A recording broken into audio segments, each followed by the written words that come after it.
আসসালামু আলাইকুম। এটিএন বাংলার গ্রামগঞ্জের খবরে সবাইকে স্বাগত জানাচ্ছি আমি চিন্তিয়া হক। শুরুতেই বিআরবি কেবল সংবাদ শিরোনাম। বুয়েট শিক্ষার্থী আবরার ফাহাদের দেখানো পথে রাজনীতি করছে এনসিপি, কুষ্টিয়ার পদযাত্রায় নাহিদ ইসলাম।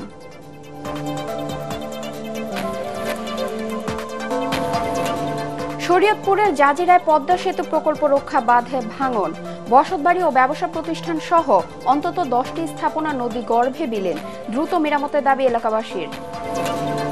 পায়রা গভীর সমুদ্র বন্দরের প্রথম টার্মিনালের নির্মাণ শেষ পর্যায়ে, চলছে সংযোগ সড়কের কাজ, চালু হলে অর্থনীতির গতি বদলে যাবে আশা ব্যবসায়ীদের। এবং জেলা প্রশাসকের অপসারণ ও পাথর কোয়ারি খুলে দেয়া সহ 6 দফা দাবিতে সিলেট বিভাগে চলছে অনির্দিষ্টকালের পরিবহন ধর্মঘট। শুনছিলেন বিআরবি কেবল সংবাদ শিরোনাম, এবার বিস্তারিত সংবাদ। আবরার ফাহাদের দেখানো পথে রাজনীতি করছে জাতীয় নাগরিক পার্টি এনসিপি। কুষ্টিয়ায় দেশ গড়তে জুলাই পদযাত্রার 8ম দিনে শহীদ আবরার ফাহাদের কবর জিয়ারতের পর গণমাধ্যমে কথা বলেন দলের আহ্বায়ক নাহিদ ইসলাম। জানান, আবরার ফাহাদের মৃত্যু এবং মৃত্যুর প্রতিবাদে আন্দোলন বাংলাদেশের রাজনীতির মোড় ঘুরিয়ে দিয়েছিল। এরপর থেকেই শুরু হয় ভারতের আধিপত্য বিরোধী আন্দোলন। কুষ্টিয়ার সভা শেষে মেহেরপুরে পদযাত্রা ও পথ সমাবেশ করে এনসিপি। কুষ্টিয়া প্রতিনিধি তুহিন আহমেদের তথ্য ছবিতে রিপোর্ট করছেন মাজহারুল হক মুহাজির। এনসিপির দেশ গড়তে জুলাই পদযাত্রা কর্মসূচির 8ম দিন শুরু হয় ছাত্রলীগের নির্যাতনে নিহত বুয়েট শিক্ষার্থী আবরার ফাহাদের কবর জিয়ারতের মাধ্যমে। জেলার কুমারখালী উপজেলার কয়া ইউনিয়নের রায়ডাঙ্গা গ্রামে এনসিপির নেতাকর্মীরা আবরার ফাহাদ ও তার স্বজন এলাকাবাসীর সাথে কথা বলেন। এ সময় নাহিদ, হাসনাত, সামান্তাদের বরণ করে নেন আবরার ফাহাদের বাবা বরকতুল্লাহ। তাদের কাছে তুলে ধরেন এলাকাবাসীর নানা চাওয়া।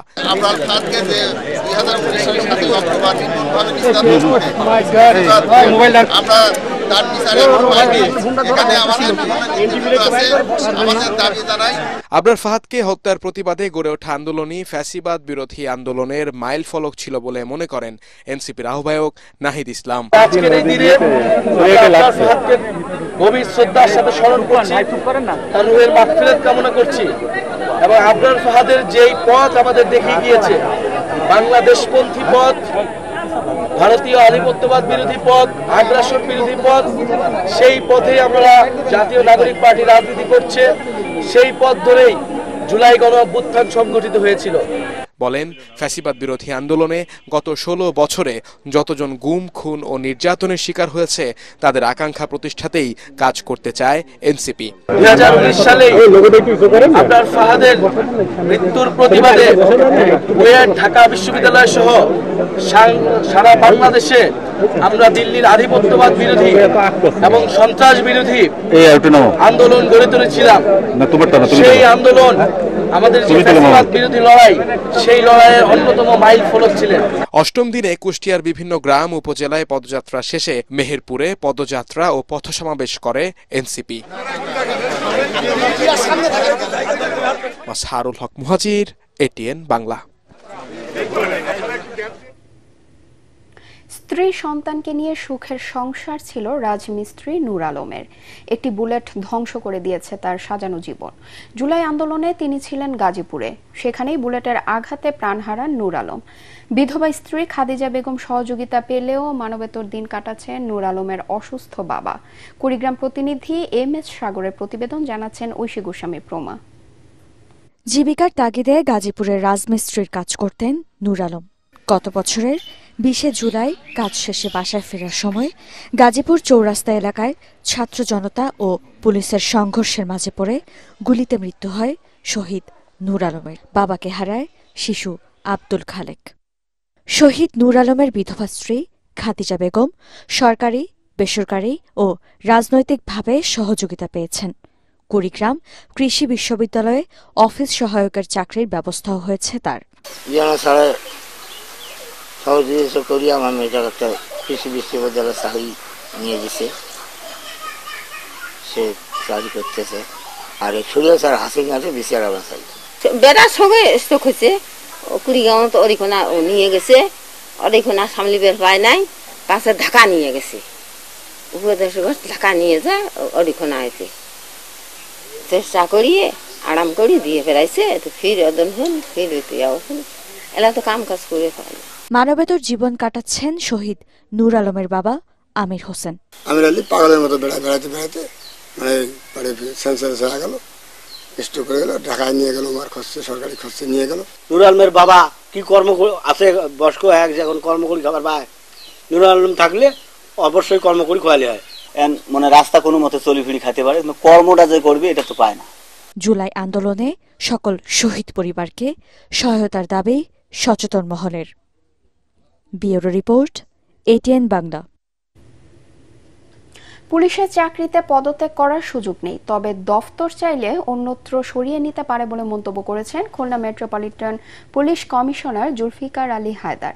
সম্প্রতি কমিশনার পদত্যাগের দাবিতে ছাত্র জনতার একাংশের আন্দোলনের বিষয়ে দুপুরে কেএমপি সদর দফতরের সংবাদ সম্মেলনে তিনি এ মন্তব্য করেন। খুলনার আইন শৃঙ্খলা পরিস্থিতি প্রসঙ্গে কমিশনার বলেন, গত 10 মাসে খুলনায় 26টি হত্যাকাণ্ডের ঘটনা ঘটেছে, যার প্রায় সবগুলোরই কারণ শনাক্ত হয়েছে। আসামিদেরও আনা হয়েছে আইনের আওতায়। মাদক নিয়ন্ত্রণেও নেওয়া হয়েছে নানা পদক্ষেপ। এছাড়া নগরীর আইন শৃঙ্খলা পরিস্থিতির উন্নয়নে নানা পরিকল্পনার কথাও জানান পুলিশ কমিশনার। সংবাদ সম্মেলনে কেএমপির ঊর্ধ্বতন কর্মকর্তারা উপস্থিত ছিলেন। আমরা কিছু কিছু জায়গায় প্রায়োরিটির ভিত্তিতে কাজ করতে যাচ্ছিলাম। আমি সব জায়গায় একসাথে হিট করতে যাচ্ছিলাম না, আমি একটু নিজের পায়ে দাঁড়াতে যাচ্ছিলাম। পুলিশ একেবারে শুয়ে পড়া একটা প্রতিষ্ঠান হয়ে গেছিল। তাকে দাঁড় করানো, হাঁটানো, দৌড়ানো এবং অ্যাক্টিভ করা রিয়েলি খুব চ্যালেঞ্জিং হয়ে গেছিল। আর পুলিশ আগে যেভাবে চলতো সেখান থেকে সরায় নিয়ে এসে পেশাদারি মনোভাব নিয়ে কাজ করানো রিয়েলি টাফ। শরীয়তপুরের জাজিরায় পদ্মা সেতু প্রকল্প রক্ষা বাঁধে ভাঙন দেখা দিয়েছে। এতে বসতবাড়ি ও ব্যবসা প্রতিষ্ঠান সহ অন্তত 10টি স্থাপনা নদীতে বিলীন হয়ে গেছে। দ্রুত ভাঙন প্রতিরোধ করা না গেলে রাস্তাঘাট, হাট বাজার সহ শতাধিক স্থাপনা নদী গর্ভে বিলীন হবার শঙ্কা রয়েছে। গত বছর নাওডোবা ইউনিয়নের মাঝের ঘাট এলাকায় পদ্মা সেতু প্রকল্পের কনস্ট্রাকশন ইয়ার্ড বাঁধের 100 মিটার নদী গর্ভে বিলীন হয়ে যায়।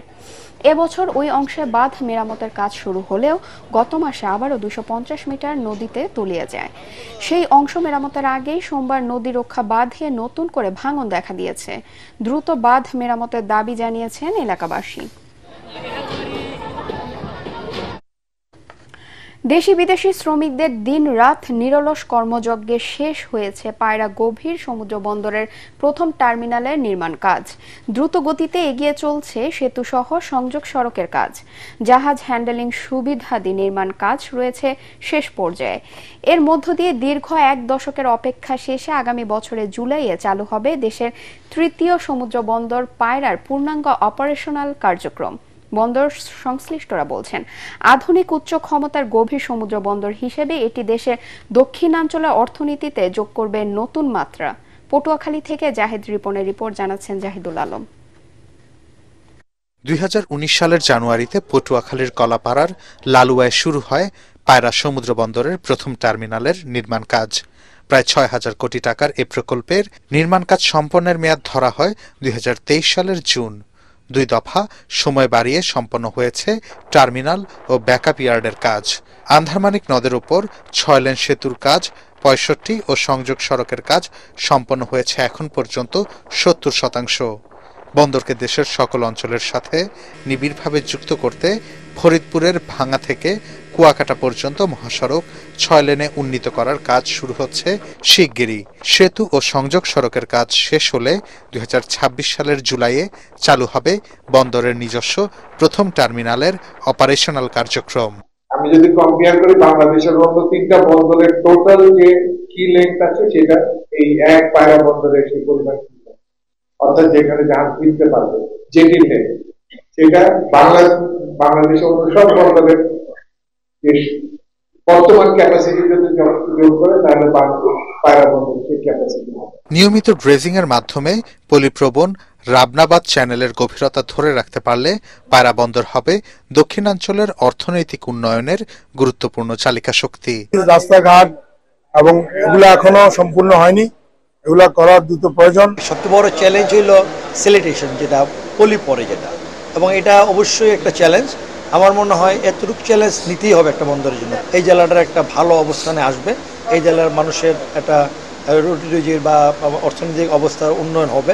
সবাইকে আমরা বলছি যে এই নাব্যতা ফিরিয়ে আনার জন্য আপনারা যে কোনো অবস্থাতে মন্ত্রণালয় থেকে শুরু করে বা আইডব্লিউটি শুরু করে বা নিজস্ব ডেজার্ট দিয়ে আপনারা নাব্যতা ফিরিয়ে আনার জন্য, নাব্যতা ফিরিয়ে না আনলে এখানের ভাবমূর্তি নষ্ট হয়ে যাচ্ছে। নিজস্ব টার্মিনাল ছাড়া সীমিত পরিসরে কার্যক্রম শুরু করে পায়রা বন্দর এ পর্যন্ত রাজস্ব আহরণ করেছে ২,০০০ কোটি টাকার বেশি। Bureau report, ATN Bangla. গত কয়েকদিনের টানা বৃষ্টিতে নোয়াখালীর বিভিন্ন নিম্নাঞ্চল পানিতে তলিয়ে গেছে। জেলা শহর মাইজদী ও চৌমোহনীর কয়েকটি এলাকা সহ সরকারি অফিস, আদালত, স্কুল, কলেজ ও ঘরবাড়িতে পানি উঠে যাওয়ায় জনভোগান্তি এখন চরমে। আজ সকাল পর্যন্ত গত ২৪ ঘন্টায় জেলায় সর্বোচ্চ বৃষ্টিপাত রেকর্ড করা হয় ৯৩ মিলিমিটার। আরও ৪-৫ দিন বৃষ্টি অব্যাহত থাকতে পারে বলে জানিয়েছেন নোয়াখালী আবহাওয়া অফিসের ভারপ্রাপ্ত কর্মকর্তা রফিকুল ইসলাম।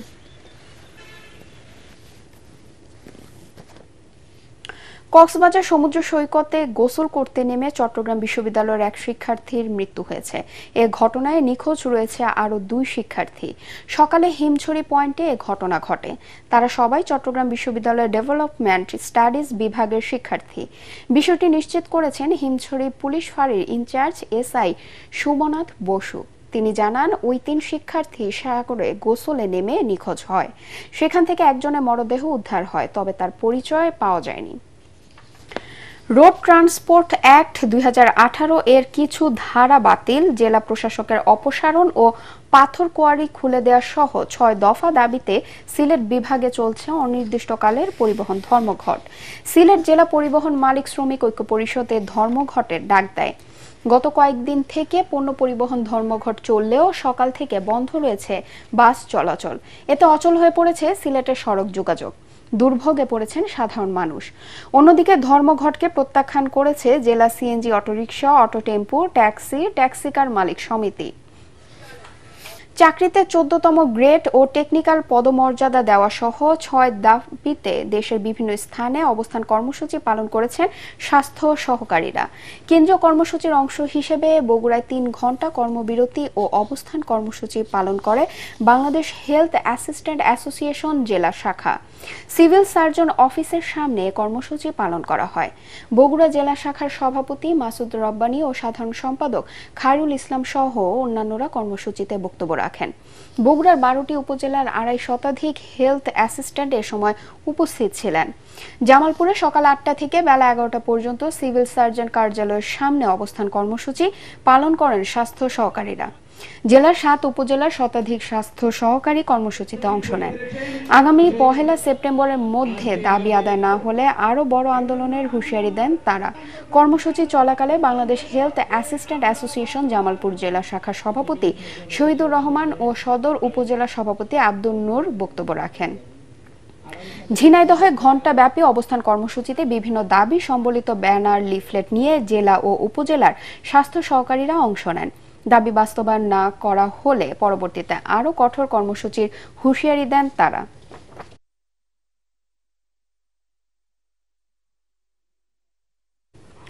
চট্টগ্রামের কোতোয়ালি থানার জামাল খান এলাকার একটি বহুতল ভবনে অগ্নিকাণ্ডের ঘটনা ঘটেছে। দুপুরে এসএস খালেদ সড়কের ইউরেকা ভবনের ৭ম তলায় অগ্নিকাণ্ডের ঘটনা ঘটে। এ সময় পুরো ভবন এবং আশপাশে আতঙ্ক ছড়িয়ে পড়ে। খবর পেয়ে ফায়ার সার্ভিসের ৭টি ইউনিট প্রায় ২ ঘণ্টার চেষ্টায় আগুন নিয়ন্ত্রণে আনে। বৈদ্যুতিক শর্ট সার্কিট থেকে আগুনের সূত্রপাত হয় বলে ধারণা করা হচ্ছে, তবে এতে কোনো হতাহতের ঘটনা ঘটেনি। পবিত্র ইয়াউমে আশুরা ও সারসিনা শরীফের পীর শাহ মোহাম্মদ মুহিবুল্লাহর প্রথম ওফাত দিবস উপলক্ষে পিরোজপুরের দরবার শরীফে তালিমি জলসা ও মুনাজাত অনুষ্ঠিত হয়েছে। গতকাল সোমবার বাদ আসর এই অনুষ্ঠানের আয়োজন করা হয়। মাহফিলে অন্যান্যদের মধ্যে উপস্থিত ছিলেন বিএনপির কেন্দ্রীয় প্রশিক্ষণ বিষয়ক সম্পাদক ABM মোশাররফ হোসেন, জামিয়াতুল মুদারসিনের মহাসচিব অধ্যক্ষ শিব্বির আহমদ মুমতাজি, এবি পার্টির সাধারণ সম্পাদক ব্যারিস্টার আসাদুজ্জামান ভুইয়া ফুয়াদ ও পিরোজপুরের পুলিশ সুপার খান মোহাম্মদ আবু নাসের। মাদারীপুরের শিবচরের পাঁচচর এলাকায় দীর্ঘদিন ধরে জনদুর্ভোগের কারণ হয়ে থাকা গুরুত্বপূর্ণ একটি সড়ক অবশেষে সংস্কার করা হয়েছে। জেলা বিএনপির যুগ্ম আহ্বায়ক ও জাতীয় ফুটবল দলের সাবেক কোচ সাজ্জাদ হোসেন সিদ্দিকী লাবলুর ব্যক্তিগত উদ্যোগে যুবদল ও ছাত্রদলের নেতাকর্মীরা সংস্কার কাজটি সম্পন্ন করেন। স্থানীয়রা জানান, পাঁচচর এলাকার ঢাকা-ভাঙ্গা এক্সপ্রেসওয়ের আন্ডারপাসের সামনে রাস্তাটি দীর্ঘদিন ধরে চলাচলের অনুপযোগী ও ঝুঁকিপূর্ণ হয়ে পড়েছিল। এতে প্রায় দুর্ঘটনা ঘটে। এলাকাবাসী রাস্তাটি সংস্কারের দাবি জানালেও সংশ্লিষ্ট কর্তৃপক্ষ কার্যকর কোনো উদ্যোগ নেয়নি। পরিকল্পিত বনায়ন করি, সবুজ বাংলাদেশ করি, এই স্লোগান নিয়ে খুলনায় শুরু হয়েছে 3 সপ্তাহ ব্যাপী বৃক্ষরোপণ অভিযান ও বৃক্ষ মেলা। সার্কিট হাউস মাঠের টেনিস গ্রাউন্ডের পাশে অনুষ্ঠিত মেলা এবার স্থান পেয়েছে সরকারি 10টি প্রতিষ্ঠানে স্টল সহ মোট 61টি স্টল। স্টলগুলোতে বিভিন্ন প্রজাতির গাছের চারা দিয়ে সাজানো হয়েছে। প্রতিদিন সকাল 9টা থেকে রাত 9টা পর্যন্ত চলা মেলায় পছন্দের গাছের চারা কিনতে বৃক্ষপ্রেমীরা ভিড় জমাচ্ছেন।